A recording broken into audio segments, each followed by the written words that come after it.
Père Abadi, bonjour. Bonjour. Vous avez donc parcouru 75 ans de votre vocation sacerdotale. De sacerdoce. De sacerdoce. D'âge, j'ai un peu. D'âge. Alors, quel est votre âge? Mon âge? Oui. C'est 97. 97. Mon Dieu, ça remonte loin. Voilà. Et quel est votre sentiment aujourd'hui par rapport à tout ce chemin parcouru?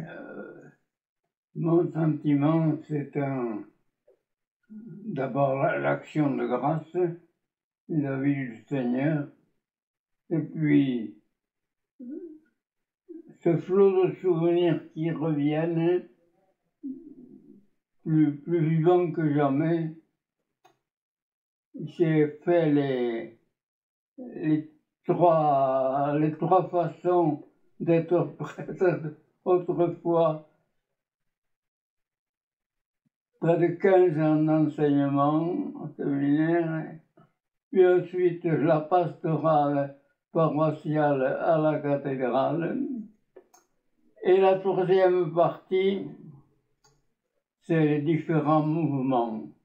Équipe du Rosaire, chrétiens retraités, équipe Notre-Dame. Voilà, ça c'est.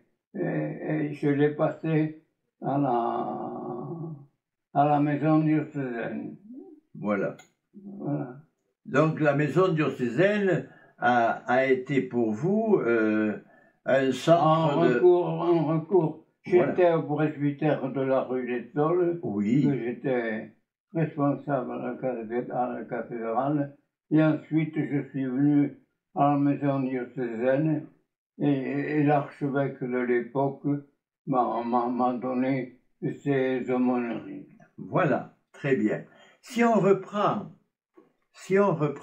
tout cela chronologiquement, par rapport à votre passage au petit séminaire, qui n'était pas un enseignement ordinaire, puisque vous aviez des séminaristes qui pouvaient avoir en vue le sacerdoce. Voilà.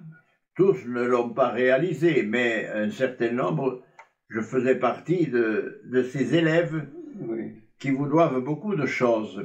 Quel est votre souvenir qui vous a marqué dans ce petit séminaire à l'époque, dans les années 50 donc? Dans ce petit séminaire, j'ai vécu la période ancienne d'avant le concile. C'était une vie rude, ce petit séminaire. Ça m'a marqué, j'ai été marqué par spécialement monsieur Lafargue, qui était le supérieur. Voilà. Et puis ça, c'était avant le concile. Une vie, un régime très très sobre et très difficile. On se lavait encore les pieds dans des bassines, et quand Monseigneur Béguin est arrivé, on a mis des douches. Il n'y avait pas de douche. Ouais, voilà. Voilà. Enfin, j'ai quand même de bons souvenirs parce qu'il y avait des classes importantes, bien sûr. Chaque année, quand je suis rentré, il y avait en sixième chaque année une trentaine d'élèves qui arrivaient. Voilà. Oui, c'est bien. Alors. Et en même temps, quand vous avez été professeur, un de mes confrères disait « Il nous a fait découvrir Jésus-Christ ». C'était avant le concile, bien sûr. Mais vous apportiez une note nouvelle parmi les professeurs qui étaient là. Est-ce que vous vous souvenez des petits papiers que vous fabriquiez et que vous nous donniez une fois par semaine au moins? Oui, c'est possible. Je me souviens que je mettais une devise sur le tableau tout le jour, une devise, et lorsqu'il n'y en avait pas, je mettais JMJ, Jésus, Marie, Marie et Joseph. Voilà. Voilà. Alors, j'ai vécu cette période sympathique avec la joie de garçons qui persévèrent, la difficulté, la peine de ceux qui partaient. Oui, Voilà. Et dans votre vie paroissiale, donc, puisque vous avez été archiprêtre de la cathédrale, mais vous n'employez pas ce terme. Je ne vous l'ai jamais entendu employer. Ah, je ne l'employais pas. Je ne l'employais pas pour moi non plus. Je suis arrivé, il y avait encore l'ancien archiprêtre à qui je dois beaucoup. L'abbé Del Carlo. Del Carlo. Del Carlo, oui. L'abbé Del Carlo, qui venait de Gimont et qui a été pour moi vraiment un père, un grand frère. Oui, très, très Je me souviens, qu'il est mort. Et puis l'évêque de l'époque m'a demandé ensuite de prendre la succession. On n'a jamais dit archiprêtre, mais simplement, on disait responsable de l'équipe sacerdotale. Voilà. C'était le vocabulaire de l'époque. Ça revenait un peu au même. Et quel est le souvenir un peu dans cette vie pastorale, curiale? Quel est le souvenir qui a pu vous marquer de cette période? Vous aviez des vicaires qui étaient terribles. Oh, c'était pas des vicaires, c'était des collaborateurs. Oui, il y en a eu de tous. Mais généralement, je n'ai gardé qu'un bon souvenir. Voilà. De la plupart. Voilà. Et ce qui m'a marqué, c'est la cathédrale, bien sûr, les cérémonies de la cathédrale.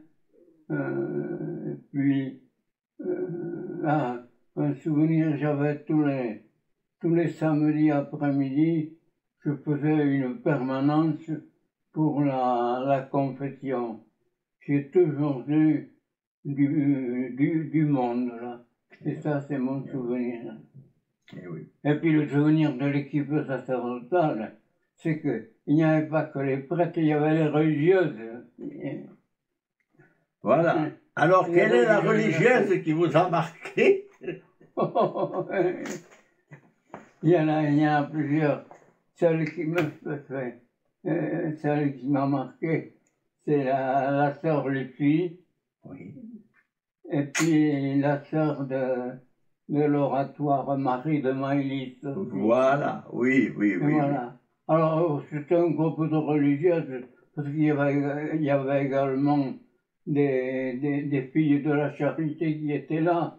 Elles étaient nombreuses et actives. Et je me souviens que dans les réunions sacerdotales que nous avions, elles prenaient part d'une façon très pratique, très objective aussi. Est-ce que vous avez vu grandir le laïcat? Puisque là, nous sommes après le concile, donc. Ah oui. Et est-ce que vous avez, en tant que curé, est-ce que vous avez pu mettre en place des laïcs? Est-ce que vous avez le souvenir de ça? Oui. Moi, non, pas moi, même mes collaborateurs. J'avais des prêtres avec moi qui étaient actifs. Et les deux à qui je dois beaucoup, c'est l'abbé Janssens et l'abbé Vigneault. Voilà. Ils étaient là tous les deux. Voilà. Et je pense qu'aujourd'hui encore, ils font du travail. Voilà. Et alors après, il y a quelque chose dont vous ne me parlez pas. Pour revenir au concile, oui. Le concile m'a marqué beaucoup ça a été une évolution très importante, vous voyez, où il y a eu de tout dans cette évolution. Bien. Ce qui m'a marqué, c'est, il faut bien le dire, le départ de pas mal de prêtres dans le diocèse. Donc, il y en a deux de mon équipe qui sont partis, voilà. Autrement, j'ai vécu différentes époques. Ça a été une grâce pour moi de pouvoir ainsi vivre et m'attacher à telle forme de vie sacerdotale. D'accord, d'accord. Alors, vous n'avez pas mentionné, jusqu'à présent, vos talents de musicien. Oui. Mes talents de musicien, ils datent de longtemps. Voilà. Mais ils sont montés très haut. La première qui a été mon professeur, c'est maman. Elle a été professeure de piano et elle nous donnait des leçons de piano que ça m'embêtait. Mais ensuite, après, au bout de quelques années, je lui ai été très reconnaissante parce que ça m'a permis de transporter sur le plan liturgique ce qu'elle m'avait enseigné. Voilà. Et vous étiez quand même titulaire de l'orgue. Ah oui. Alors, ah, quand même, c'est pas rien. J'étais titulaire. Non, c'est un bon souvenir. Oui. Et en même temps, une difficulté. Tu vois, la difficulté qu'il y avait, que ce soit le curé de la parole, le curé de la cathédrale, qui soit en même temps organiste. C'était au four et au moulin. Hein? C'était au four et au moulin en même temps. Ah oui, bien sûr. Voilà. Oui, Mais d'accord. enfin, j'ai des jeunes organistes qui ont pris le replay. Le relais. Le relais. D'accord. Voilà. D'accord. Et dans la dernière partie, donc, en tant qu'aumônier diocésain, il y avait deux choses. Il y avait la vie à la maison diocésaine et puis en même temps l'accompagnement de différents mouvements au niveau diocésain. Oui, j'ai vécu trois sortes de mouvements. J'étais aumônier de ce qu'on disait autrefois vie montante. Oui. C'est-à-dire les chrétiens aînés. C'est ça. J'étais aumônier des équipes Notre-Dame. J'étais aumônier des équipes du Rosaire. Hein. Oui, oui. Voilà. Comme différentes aumôneries. Mais partout, il y avait des laïcs qui étaient responsables. Ah oui, bien sûr, bien sûr. C'est ça. J'étais le moine, j'étais le témoin du passage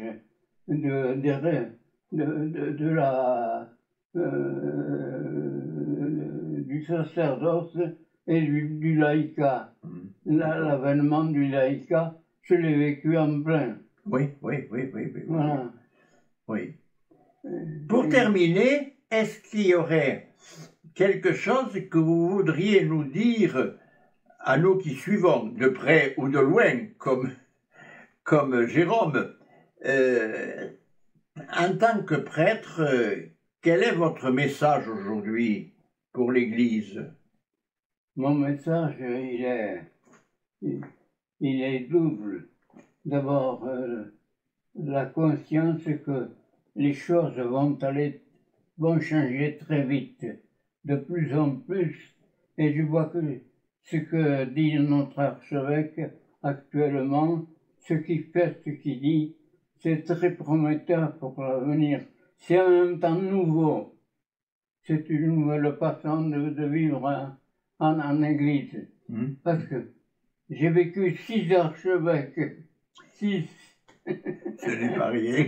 Et je vois que le dernier que j'ai rencontré ces jours-ci, ce qu'il écrit, ce qu'il dit, c'est très prometteur pour l'avenir. Oui. Je le sens personnellement, à mesure que le nombre de prêtres diminue, mais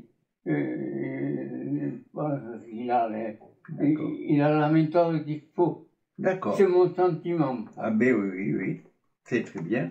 Et vous aviez dit deux choses.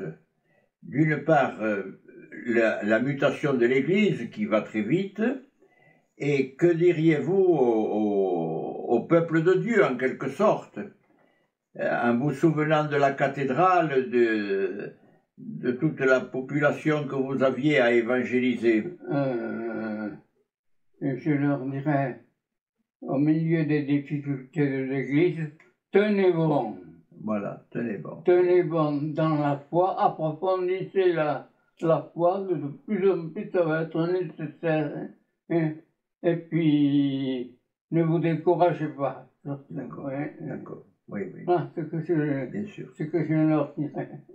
Voilà, eh bien, un grand merci. Merci beaucoup, monsieur l'abbé. Moi, j'ajouterai une dernière question. Ah, le jeune. Qu'est-ce que vous diriez aujourd'hui à un jeune qui se poserait la question de devenir prêtre? Est-ce que ça vaut le coup? Qu'est-ce que vous lui diriez? De l'avenir sacerdotal? Non, pour lui, s'il veut devenir prêtre, qu'est-ce que vous lui diriez? À un jeune qui veut devenir prêtre, qu'est-ce que vous pouvez lui dire? Vous qui avez été prof au petit séminaire. Je lui dirais, oui. Soyez attaché à Jésus-Christ. Voilà. C'est l'attachement à Jésus-Christ qui vous permettra d'accepter les évolutions, de les vivifier, et en même temps de l'adapter. C'est-à-dire une fidélité au passé, hein, et les yeux vers l'avenir avec confiance. Voilà.